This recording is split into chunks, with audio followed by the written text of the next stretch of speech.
cost of living not cheap in Singapore, right? So like, You need to buy sledgehammer, find out where he stay.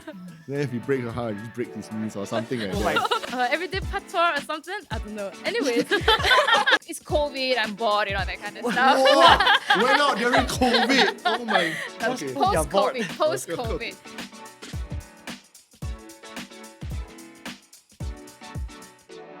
hello everyone, welcome to the second episode of Head to Heart, a Christian podcast for young people by young people to help move our faith from our head to our heart. I'm Rachel. And I'm Daniel, and we're the host for today's podcast. Today we'll be talking about an interesting topic, which is relationships, and it's a topic that I think people of all ages can relate to. So today we have two guests. First is Pastor Lionel Hi, nice to meet all of you. and Celine. Hi everyone. So Celine, would you like to share what you do for a living? I'm a healthcare practitioner. I work as a physiotherapy assistant in a hospital and I attend Jurong English Church. And I'm a church pastor. And I also have the privilege of being a school chaplain. So I hang out with secondary school students mostly during the week. Yep. So since today's topic is on relationships, maybe we can get Pastor Lionel. Can you share with us your relationship status? I've been married since 2012, How many June years is that? 24. 11 years already. And then before that, I dated my wife for 9 years around Wow, that. So so it's total like that's about like- 20 years of being together around that. 2021. I'm sorry if I forgot. Trisha. Okay, anyway. That's even longer than how Rachel's been alive. Yeah. Wow, that's super long. Well, what about Celine?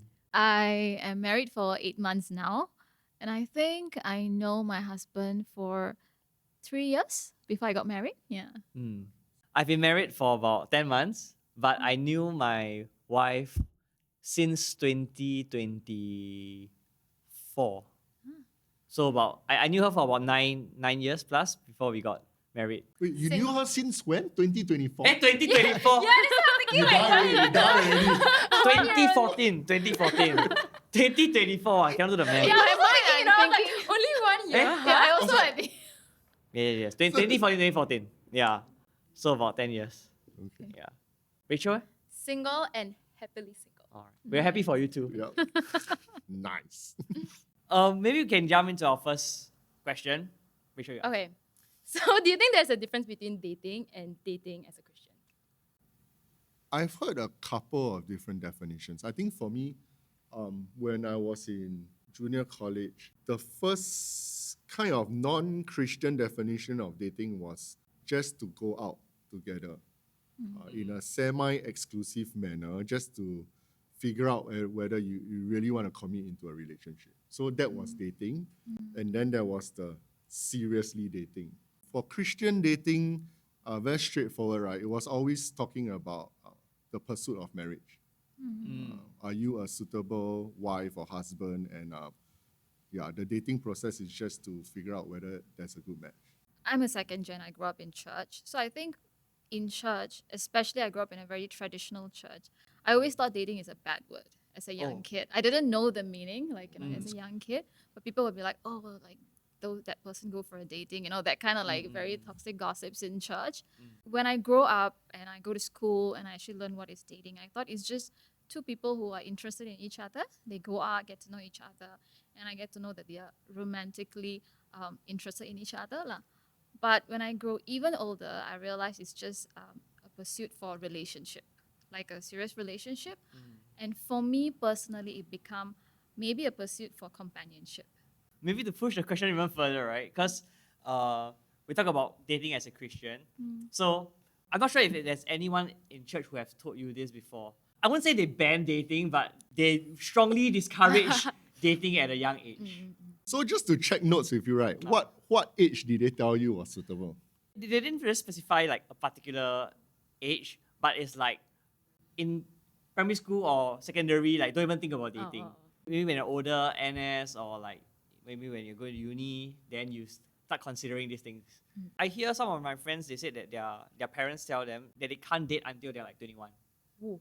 Yeah. So is it a Christian thing or is it like just an Asian parent kind of thing? I think I'm quite lucky that both my parents work in Youngberg Hospital. It was the mission hospital back in Singapore in Upper Serangoon Road. And they had an in-house psychologist or counselor that was in the hospital. And he told them that you should encourage your children to start dating or be open that they start dating as young as Sec 2. That's like, So that that's like 14 was years old. Yeah. That's crazy.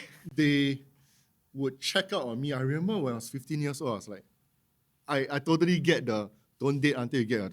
They asked me, so you got girlfriend already? I'm like, what's wrong with you, Ma? He's like, "Kids already." Like, why you try to encourage me to do something unchristian? No lah. They never said go and find a girl. Okay. But they seem to ask me in a way where, like, if I didn't have a girlfriend, there was... Something wrong with you. or I was not interested in a girl, there's something wrong with me. Which is They're really just funny, checking on right? Now you I lah. think back, I'm like, They're concerned by another way. Another way. wow, son like that. I think you have to start earlier.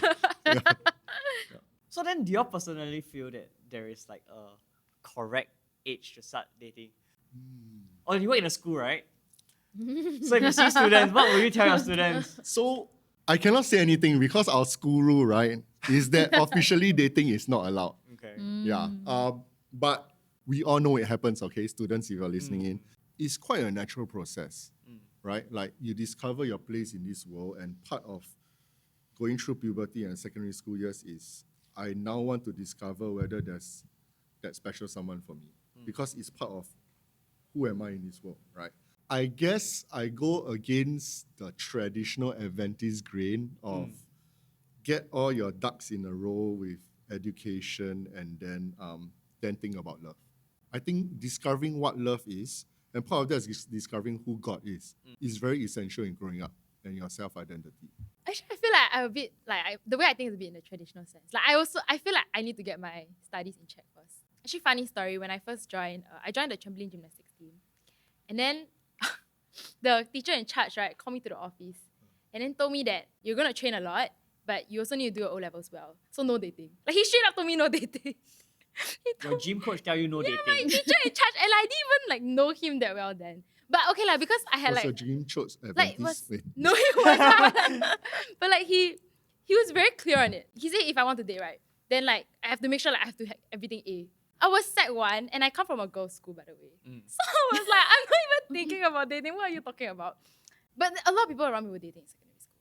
I would But constantly it's a hear girls' school. No. Secondary school was a co-ed school, but like my Oh. primary school was girls' school. Okay. That's why when I transitioned to a co-ed school, I was like, what's going on? It's a brand new world. Yeah, then suddenly A whole like new species. Yeah, and then like wow. And then my class was like more guys than girls. And then like within the first term, like people were already dating within the class, you know. It was so crazy to me. And I was so confused as to what That's was crazy. happening, you know. And I was like, what's going on? And like they break up super fast. Like they get together super fast, but they also break up very fast. So every other week I'm like hearing this couple, that couple, this couple, that couple. So I felt like it was very, very messy. And then like I'm not trashing them lah, but some of them their grades a bit rubber. Wow, now you're trashing people on their grades. No, No okay, A cannot for get- me, yeah, right, because okay, I was shit. very annoyed at my Straight A's and PSLE B, grades, yeah. right? I studied very hard. But then the people around me, right, like they weren't exactly doing that. So I felt a bit like, is it because you like everyday patois or something? I don't know. Anyways. So after secondary school, I realized I felt like I was a bit too uptight. But then I was like, okay, I guess I'm open to dating. But then, right, the next question was, so much time, so much money, so much effort. Then I'm like, oh, Wow, you're so pragmatic. I feel like I'm very busy. Like I have a lot of things that I want to accomplish in life. And I feel like if I date somebody, it's gonna be very time consuming. Yeah, the one thing I find very funny is that it really happens so fast. It's like they're changing clothes like that. Like it's just like one week you just dating this girl, then the other week you're dating that person. It's like, oh, it's so messy. It's hard to keep up with.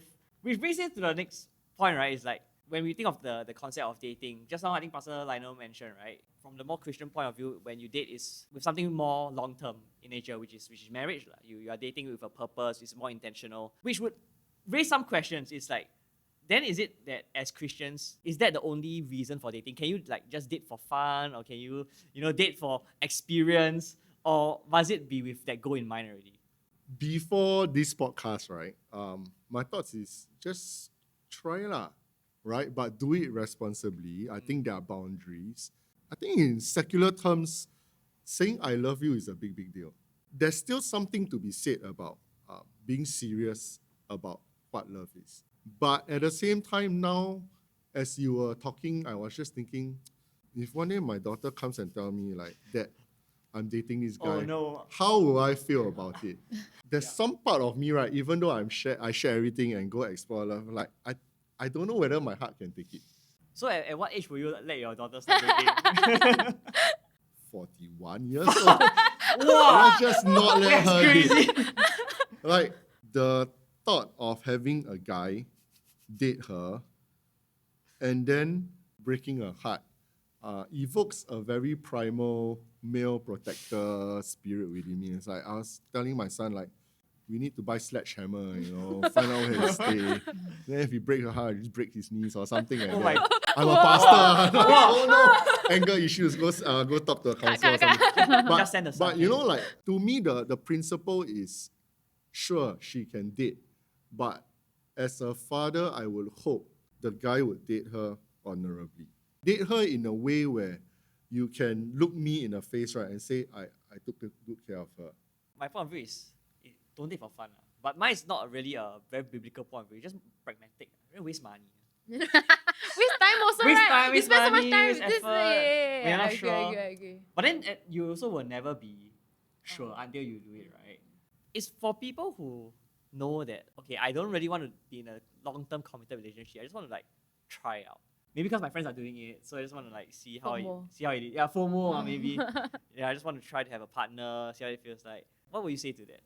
I feel like when I hear that, it makes me think why a person doesn't want to be in a committed relationship, why somebody doesn't want to commit. And I feel like it can stem from fears or anxieties about relationships in their life. So for me, my question would be like, why not commit? Maybe it's also the idea of like a long-term commitment. You tell someone who is like 14, 15 years old, you must date to marry. It's like, that's true, the that's concept true. is so foreign, it doesn't True, really make true. sense also. Yeah. So I was watching a reel the other day. They were talking about like a 5-year-old daughter, right? Just went to the father and said like, oh, I want to go date with this guy, Justin. And then the dad kind of like responded like, you Who's lah, what Justin? happened? Yeah. Where does he stay? Like that, right? But cute thing about it, right? So both of the parents actually brought the girl to date with the boy. So it's like At 5? At 5, and so like the parents were there, they were there. Like a So I playdate. feel like there's no universal age to start date, right? It varies from culture to culture and background to background. And like when we talk about whether it's a Christian thingy, I would say it's more like a cultural thingy. Like I'm an Indian. When I grew up, my mom actually told me like no dating before 18. And when I look back at it now, I actually appreciated that. Okay. I feel like it saved me a lot of trouble because when I actually start to look for a relationship, I felt like I had a lot of clarity on it from the relationship that I saw from my parents. And I totally relate to what Rachel said. It's like just looking at people who are dating at a young age, right? It was bad, like it was rabak. I agree. I innately think that is a bad reason to date. Yeah, because then the person you're dating has become objectified into just, another product, another hobby. Even though I said as young in secondary school, you want to try dating, but the pursuit has to still be, do I want this person to be special to me? There's a pursuit of something further than just, hey, I need a girlfriend so I can look like my friends. I can justify to myself that I'm not lesser. If that's the motivation, then part of this whole Christian realm is you are already good enough already. You don't need someone else to prove your worth, right? We have Christ. That's the Christian context of it. Totally agree with you. Like when you're 18, I've already kind of discovered who I am, my personality, my wants, my likes, my type, what kind of vibe I'm looking for, and then you're more prepared to date. So there's this part of the Bible that talks about when you find a partner who is like of the same faith as you. How far do you agree with this advice or recommendation from the Bible where you date someone that is of the same faith? When I was growing up, the adults will tell me like, when you want to find a partner, find someone of the same faith. And even after I found my girlfriend, who is now my wife, the first question that the adults will ask me is, you guess what the question? SD or not? Yeah. It's like, is she Christian? Did y'all hear this to happen to like friends who like, had this type of encounters or issues as well? So there's this whole, I think, Christian skill on it, that Christianity or the act of worship is a lifestyle, right? So if that person is of a different belief and has a different value system, then innately you're going to run into some compatibility issues. That's the logical argument, right? And Paul makes that in Corinthians. But he also, interestingly enough, the book of Corinthians is a book of grace. It's not like Galatians where he's scolding the church. He's saying you are doing all this, right? And remember, and shine your light as brightly as you can. Taking that verse into context, actually the curiosity is, in your dating life, did you ever feel like you struggled with like, not compatible, like life is tough? At that time, my mindset is not about whether it's from in church or not. It's just depending on each individual. When that same adult asked me the question, right, it's just from church, like I wanted to prove a point. And so I would continue. 20 Bible studies. I continued with my relationship, and then I told myself it will not end up like my older youths. Like I will be the game changer, and I'll prove to them that it's still possible. I think because the worry is that when you date someone from outside the church, sooner or later you might be drawn away from the church. And so then I was really like, no, I will stay in church, even though my partner is not from the church. Which to a certain extent I did. I stayed in church all the way, and I think the way I tried to navigate around that was at the start of my relationship, I made it clear to my partner that I'm a Christian, I'm a Seventh Adventist, so there are certain things that I follow. Like one is like the Sabbath. So on Saturdays I go to church, and then that will be like absolutely no dating day. Don't ask me to go on Saturday because I will not do it. And she respected my commitments, and so there were not many like severe issues regarding this. But then that's not that's not a good example. I shouldn't. So I'll share my example. Yeah. Wow, no, spilling the tea. Before dating Shisha, I dated a non-Adventist. And one of the problems I faced was on Saturdays, especially after church, right, afternoon, especially if there's nothing on, like there's no reason to stay in church. Sometimes she's like, hey, come hang out with me, let's go out, right? And then there's this Adventist pastor, like, no, keep the Sabbath, right? Then there's the other voice in my head that will go like, but relationships, that's what the Sabbath is about, right? What theology you want to apply? Well, I mean, like the justification kicks in the moment you kind of hit the boundaries of what you believe to be your theology on Sabbath. And then my friends said, hey, just hang out with us. And I remember there'll be certain times where I would catch myself lying to them and saying, I'm not feeling like going home. Then actually I go and meet my girlfriend. I dated a girl that didn't understand the Sabbath, even though I made it clear, and just couldn't wrap her head around why give up 50% of your weekend for something when there's actually nothing happening on that day. I feel like you are super blessed because she totally respects your lifestyle. Yes. Like from the beginning, I'm going to date you, and it was a very like, I already know it's like that. If I can't accept it, then we don't start something, right? Yeah. For me was, she knew, but then I cannot accept. But I still want to get into a relationship with you. So that was to me the tough part. And so a lot of the quarrels we had was, especially Saturday night social, because Sabbath is over already, right?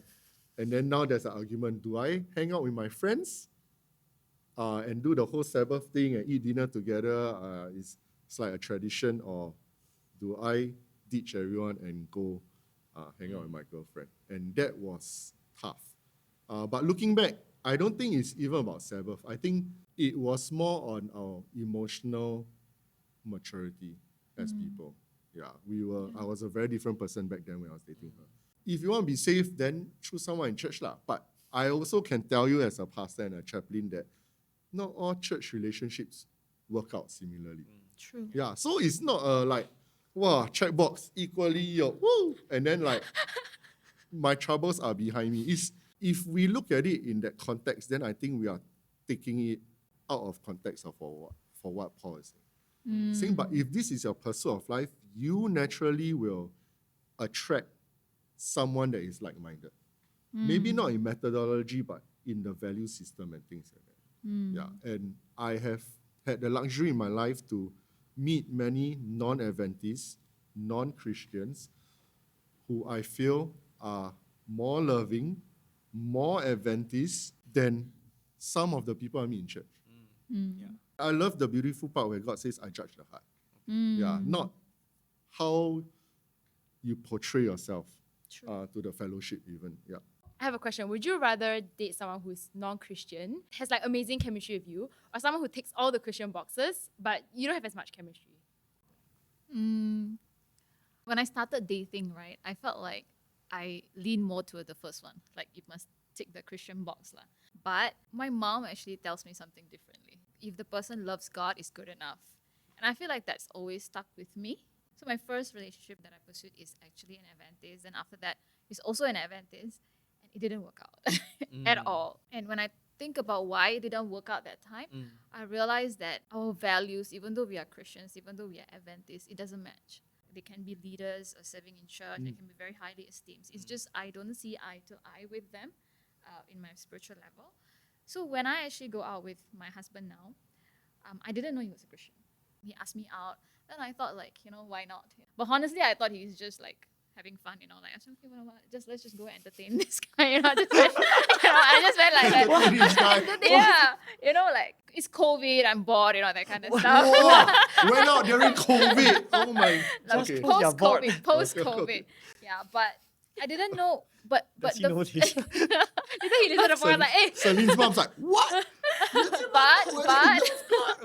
But our first meeting, right? Our first conversation, it was very spiritual. And I understand from that, in that meeting, that he's actually a Christian, but not an Adventist. And something that really drawn me to him that was never in other relationship. The other relationship, I was trying really hard to make it work, but this one really flowed well. I don't know if I would call that chemistry, but what I can tell that God was very present there. I could feel it in that relationship.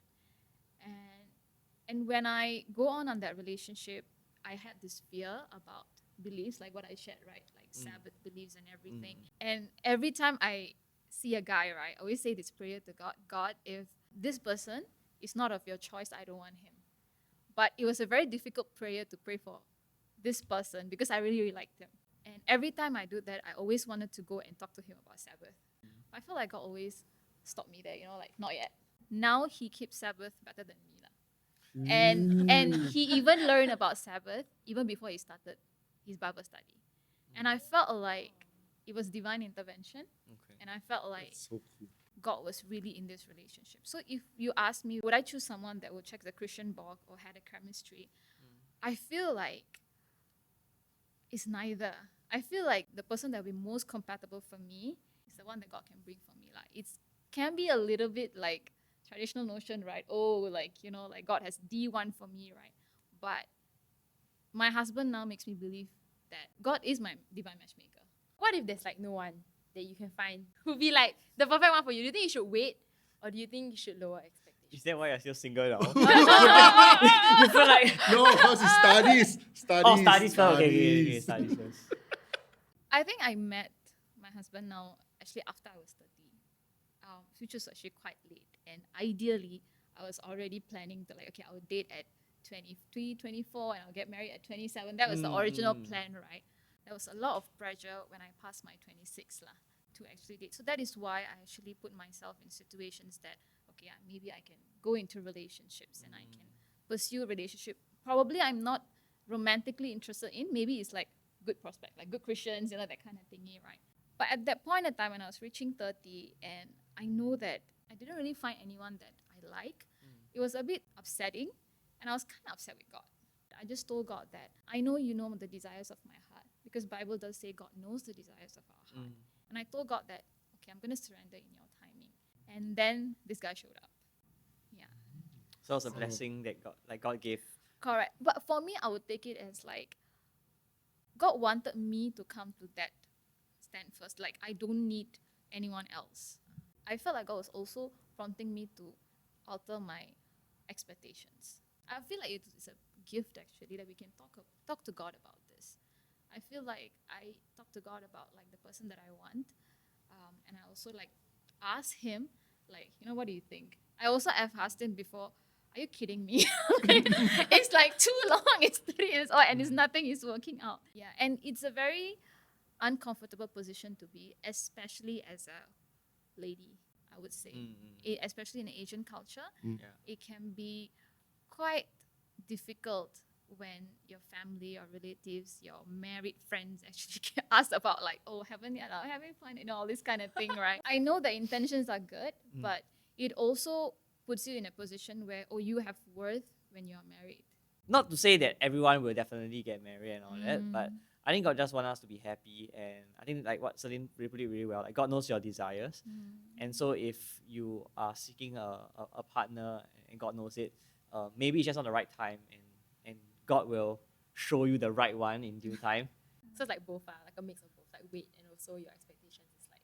Yeah, because adjusted you change over time, right? Like Yeah. even the things that you value, maybe like this person must be a certain height or certain feature and whatnot. But then as you get older, the things that you look out for also might change. Maybe you look for qualities instead, and those are more important to you rather than the superficial things. I think it's my youth leader that told me something that stuck with me. You always attract your emotional equal. If you look around and there's no one for you, maybe it's not the season for dating Okay. because you're not attracting the kind of person that you want or you think you want, which is something that I've kind of lived by. And so like we look at toxic relationships, it's never just one-sided. Chances are there are dysfunctional sides in both parties, right? And so I always took that mindset that if I want to attract the best possible candidate as my girlfriend, I need to grow. So the time where there is no candidate is just self-training in a way, right? Up your skill set, up your level, right? Grow up, mature. That time should not be wasted on just like, oh, there's nobody, let me sit here and wait. But that's still outside, right? I mean, when you go in a relationship, you will realize all your flaws that you have. And then when you have kids, it's just another level. So that time is, to me, okay lah, I cannot find. I will just work on myself. In due time, I always have that faith and belief you will attract someone that will just step into your life and come in from some weird place. Like Celine's story is like testament to that. Like it doesn't check the checkbox, right? But if there's a vibe based on, I think, not just chemistry, but your lifestyle and your values, because you're walking with God, you can identify that same shape. And to me, that is more important than a checklist.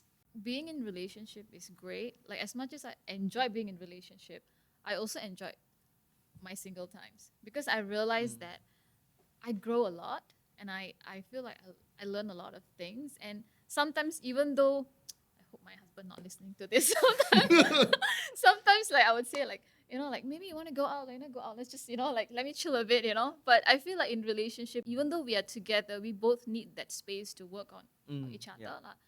When I went to my marriage counseling, is with actually Auntie Pei, and one of the things she asked, like, do you think you both complete each other? Generally, the world says yes, and she said, no, you both are completely different, complete people, and you guys coming together either sharpen one another, and you both have a lot of growth working on your own. And I thought like it's very true. So maybe let me ask a entirely different question, okay? So maybe we can talk about boundaries now in a Christian relationship. From like pop culture, from movies and all that, we always see very casual relationships where advances very quickly. Could be physical, could be emotional. Like, maybe one day you see this person for one day and you get together, and then at night you start doing stuff together. I don't know. But yeah, like maybe for young Christians who are starting to date, where would you say in terms of like physical boundaries or emotional boundaries, where will you draw certain lines? Even if you take Christianity out of it, right? Having boundaries is extremely essential in life. If you cannot hold boundaries, in my opinion, you shouldn't date. You're going to intrude into that person's boundary because you have no idea what boundaries is. Like, it's just going to be a nightmare. Christianity doesn't add an extra layer. Okay. It just changes what specifications you're looking for in your filter. There are different boundaries which I think come into clash with what the prevalent secular world is, like maybe premarital sex, right? It's one big one. How about cohabiting? Yeah, like, can we stay together? We long term. It's been 2-3 years. In my heart, I know she's the one. she knows I'm the one, and then for economical benefits. Or Yeah, so I've whatever. always heard about that, right? Like of people who do it because cost of living not cheap, right, in Singapore, right? So like if people who know that they're going to get engaged anyway, or they could already be engaged and they plan a future together. To me, I don't see anything wrong with that. But I do understand that there are some maybe more conservative believers who feel that that's still like not right. But I don't know why actually. Yeah. Okay, so for me, now that I'm a dad, I totally understand. I think we talk about that, right? Like, the first question is if you don't get married but you want to cohabit, from a third party point of view, why don't you dare to commit? You're so confident, but then at the same time, the way you're behaving is as if you're not. It's the same thing with baptism and all that, right? Like we talk about in Christianity. I know Jesus is my personal Lord and Savior. It's like, so why not get baptized and declare it? I don't want to declare it. It's like something that you don't dare to declare to the world is actually a red flag for your self-check on how sure are you. Yeah, so I feel that is one of the beauties of marriage in that it's always a public affair. That social understanding in community where now I'm declaring to you guys, I'm getting married to him or her, and we are a union in a way. And so that public declaration holds you accountable. So if you're going to get married, like if someone, they say they're going to get married, would that then be okay? Some might argue that, hey, we are already committed. It's just a couple of weeks later that it's going to happen, or months later. Would you hold these boundaries still as strictly as compared to someone who is like not committed? I also thought about it, like what's wrong? It's between two people, right? And I feel like a lot of younger people still have that question. But the idea even about that or about sex, right, is actually premarital sex. It comes in the fact that sex itself is a design of God. And because it's his design, I feel like he gets to set the parameters for it. And he said it is within marriage. So when people say 3 weeks away, I'm still committed to each other. If you do it 3 weeks away to your marriage, it's the same as doing it like 2 years before the marriage. I think it's because it's now like everyone's doing it. So it looks like quite common and they don't see any impact it does, like before, after, like what's wrong, right? And while we might not understand, like one day before, next day I get married already, what's the difference, right? But I think there's some beauty in it that's for the best. Okay, but maybe if it's like not so serious, like sex before marriage or everything. But what if a simple thing like touching, kissing? Your daughter gonna date. Wow. Don't bring your daughter in this. Your- I cannot take it. Wow. Your Maybe son, switch your to the son, your son. Your son. My son can. No, no, joking. Yeah. Is there any line that you say that, okay, like maybe hold hand can or hugging can, but kissing cannot? When it comes to dating, to me, it's the same premise, right? How I would like someone to treat my children will be the same way I hope my children will treat someone else's children.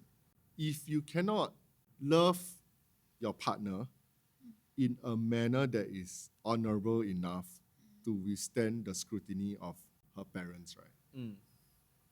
Then in my head, you don't really deserve to marry her.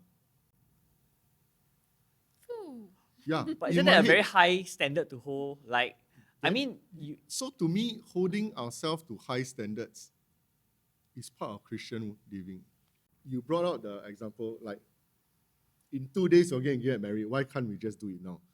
In my head, it's like, if you cannot wait 2 days, right, it says something a lot about your ability to control and discipline yourself. No, but I don't think Right. it's about whether they want to wait or not.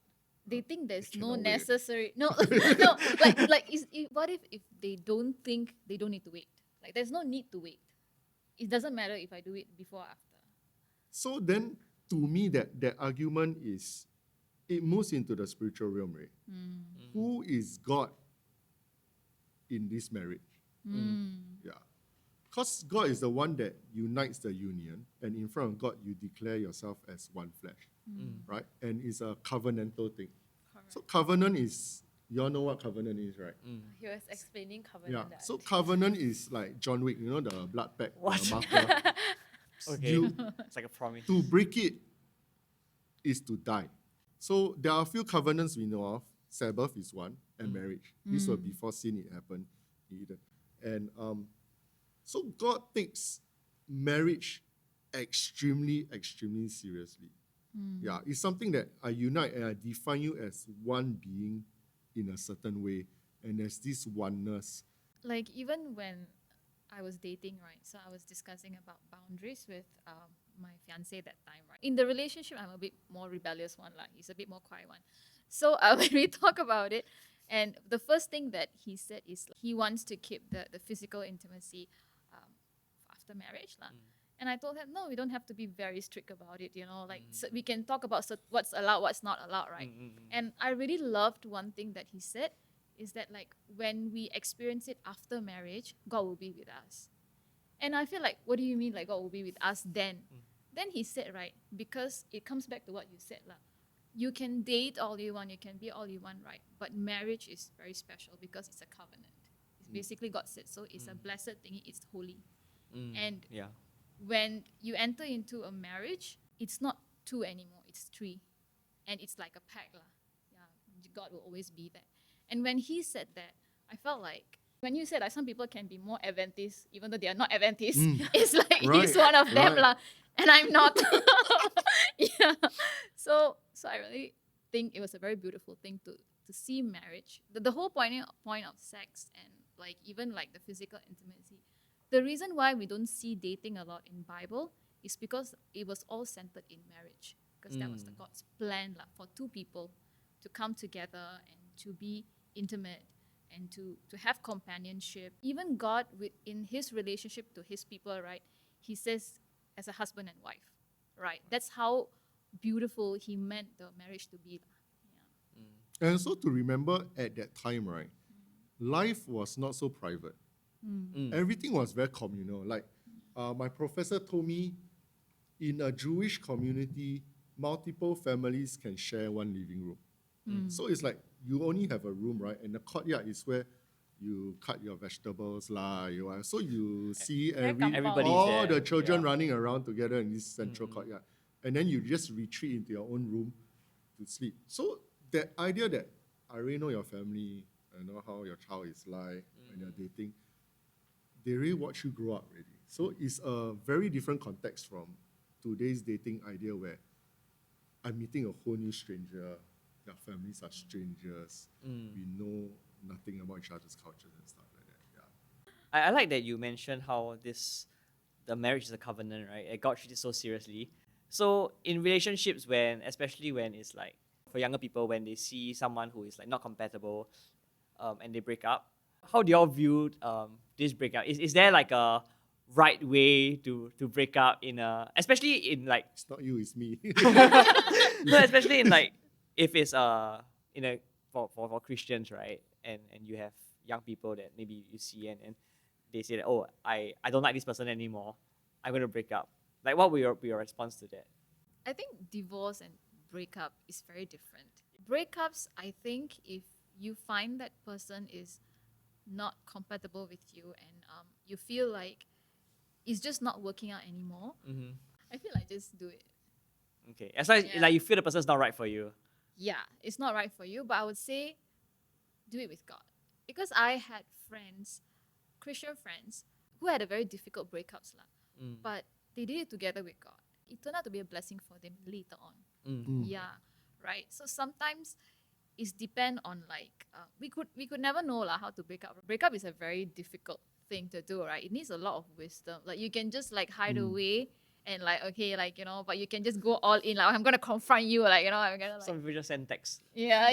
We should stop seeing each other. Yeah, it can be like very heartbreaking for both party, right? But for me, like when I was talking to my husband about his ex, the first thing that I asked is like, do you have closure with her? Because I don't want to be with a person who did not have closure with the previous breakups. And that's the thing I asked her. And he said, yeah. And then I told him, you go and talk to her first. And he did. Wow. Wow. Yeah. Wow. So I feel like, What's and I the- feel like if this person claims to be spiritual, loves God and with God, he would give that closure to the person, and he should have that for himself as well. It's also for a healthy marriage for myself as well. Yeah. Was the other person willing to talk? Like, Yeah.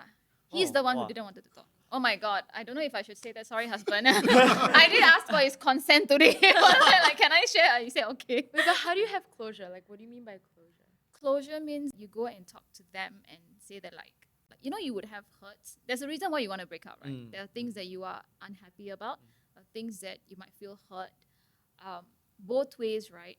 And sometimes when you don't talk about these things, this hurt can become resentment and bitterness, right? And it comes with you. It becomes emotional baggages that you carry everywhere, right? So you go and talk to the person, lah.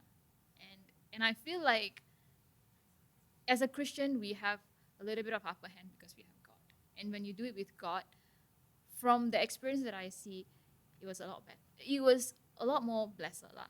Maybe people who are not Christian who can do a better closure as well. It needs a lot of wisdom, I would say. Yeah. So when you say you have a closure or you break up with God, what do you mean by like break up With God? with no like With God. like through the breakup like God Or do it with do God? it with God? Yeah. What do you mean by it? Okay, so for my other friend, right, she tried to get over this person, I think almost 2 or 3 years. She couldn't. It was quite bad because it was a long relationship. And she went on a journey, right? And she actually found God there. And she became spiritually more stronger. And when she came back, she had that conversation with that person. And the person actually wanted her back and said, I wanted to try it again.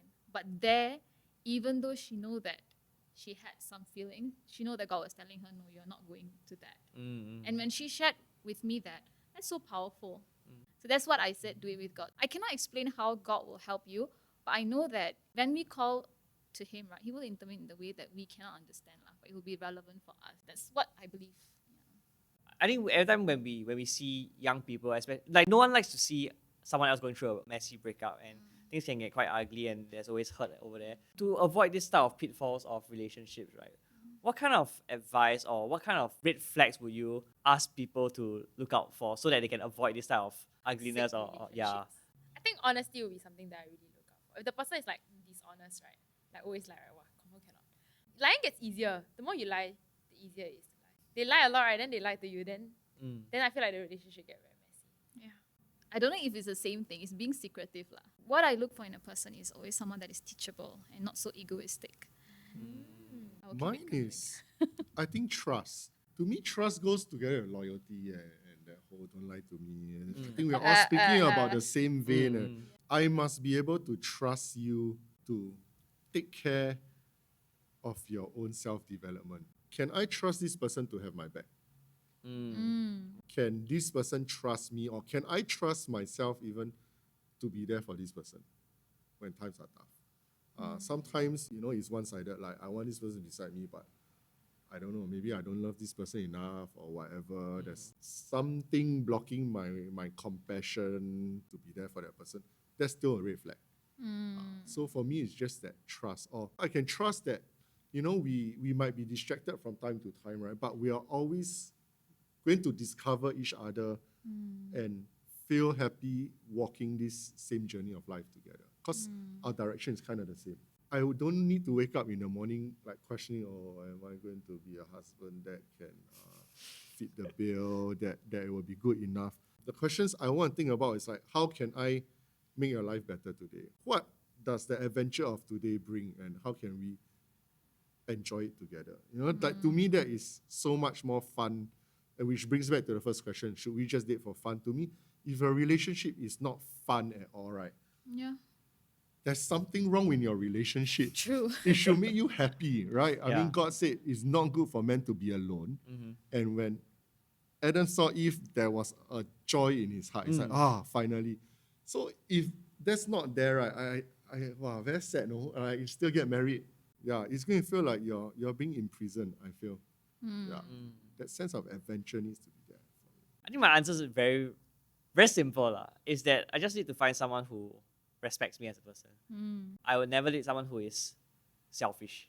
And I'm quite thankful that I have a partner who is thinking about people around her and not just herself. Because I think that'll be a very difficult relationship to be in. Actually, I have one very funny one, and if I can add on, is that whoever I date must be able to vibe with my closest friends. To the point that I don't need to be there, and she can hang out with them, and it's fine. She go hang out with my friends, and never show me, like I'm like, what Actually. on earth is happening? But it's so nice because then when we travel together, it doesn't feel like there's 1 degree of Well separation from my other half and me. I feel like that sense of community, right, is so important for me to go through life. I have a bit of a funny question. I'm glad it worked out. Yeah. If if she didn't Knew manage that's to coming. if she didn't manage to vibe with your friends, Huh? will you change friend or change girlfriend? So it's funny, right? My friends will actually tell me what they think of my girlfriend. Uh-huh. And we do it likewise for all their girlfriends. So I mean, like, hey, how? Do you think cannot? Then we all come together as guys, right? Like, when we're like, So annoying. hey, what? We're looking out for each other, okay? And then we're like, because to a certain extent, when you like a girl, right, you first start dating, right, like, she's just going to be perfect. Yeah, to a guy, we are not That's thinking true about True. how It's compatible your she friends, is. your friends that Yeah, can yeah, tell, yeah. We right? don't They think will see about how you. compatible we Okay, are. okay. For, Yeah lah. for in my head, we are just thinking of how can I continue to score achievements. Like win a heart, win a heart, win a heart, win a heart. Score points, score points, score points, score points. That's, to me, basically my close friends are guy friends, all think the same way. Yeah, so far it's like, hey, wait. A bit. Cannot talk to her. Wow, Did that happen to any of your guy friends? God. Then how? Change girlfriend. So we told him, you try. End up they break up. Then we just go, see, I already told you. Wow, that is so. We That are is very that so. close lah. Okay. We played But it's together such a- since we were 5 it's years such a old. guy right? thing to It's say. like 35 years old. I feel like girls do the 35 same years thing of though. friendship. Yeah. Yeah. Y'all will see your friends' Yeah, partners, right? And then yeah. you'll be like, then we'll hey, be like, wow, this one cannot. red flag, yeah, you cannot. You will like list out, but the problem with girls, right? They don't listen. At least would they listen? So, I mean, the friend will say, hey, you have to give her another chance. And we're like, okay lah. I mean, we literally want him to be happy. It's not like Yeah. we are trying to keep him for ourselves. And like, we want you to be happy, right? That's why we have that bro talk. But would the guy like defend the girlfriend? Like, no, but she's like that, she's like that, she's like that. So if he doesn't defend, we will also call him out. If you don't think she's worth defending, right? Why are you Wow, hating hey, her? like that you defend Yeah. also wrong. Don't defend also wrong. So there's a healthy tension. Then we feel like, okay Must lah. defend to the right amount. Yeah. Yeah. So that's us lah. Challenging to be in a friend group. Huh? Wow. I Wait, mean, but we went I through heard life. that like who you are good friends with, right? It like reflects your personality. You are the combination of your closest Friends. 5 friends, right? Yeah. I mean, you've been friends for so long, you kind of know all the little things and quirks about your friend. And then if you feel it's a mismatch, you will bring it up. It might not be a red flag, right? But you anticipate, you love outdoors and you love going out, and she's like, if no aircon, I'm not there. Then, wow. I don't know how, like the adventure of life is, you drive a caravan, she stay inside, then you go out or what. I don't know how you're going to do it, yeah. So, No, I think I would give you that one because I was dating a guy, right? I would actually bring them to my friend's group. It's just like, it's a healthy assessment lah. Like the things that we cannot so say, scary, right? right? Next time you go. No, I think the young people can follow this actually. Yeah, so because it's very true that when we are in love, right, there are things that we cannot see. But our friends group, people that cares about us, right, can actually see lah. But also it depends how much you take it in. Yeah. So like to end this off, what would be like one thing that you will tell our listeners as like a ending? Like a one takeaway, right? One takeaway. For someone who is like trying to get into a relationship or is going into the next step of relationship. Right? Yeah. One takeaway. Yeah, like Yeah, like the one most one important main, thing, most like important one thing to you. thing. Okay, I'll say the easy one. She take already choke down. Wow. I'll say the easy one. Do it together with God. Okay. I knew it. I was gonna. Okay, you. I was gonna guess it. My one, I agree with her. I guess if you have a great relationship with God and you take that blueprint and you put it into any romantic relationship, you probably have a winning formula. Wow, that's powerful. The only problem is if you look at your relationship with God very dogmatically or like a checkbox and you take that into relationship, you may not run into trouble, and it's probably because you got lucky. So I think like in general, your relationship should bring you closer to God, not away from God.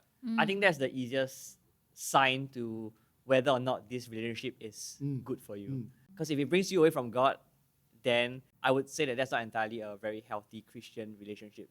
Because I think like what Celine said, in a relationship, it's like there's three. We've got at the center, right? And I think that's not just at marriage itself, but as you start to think about long-term commitments and all that, God should be part of that already. Okay, so I would like to thank Pastor Lionel and Celine for being in this conversation with us, and I also like to thank our listeners for joining us. And we'll see you on the next episode of Head to Heart. Bye bye. You sound like old soul. Yeah, Well, let me I feel like the get way I youngest think of when it. I retire from life, then we'll let love come to me.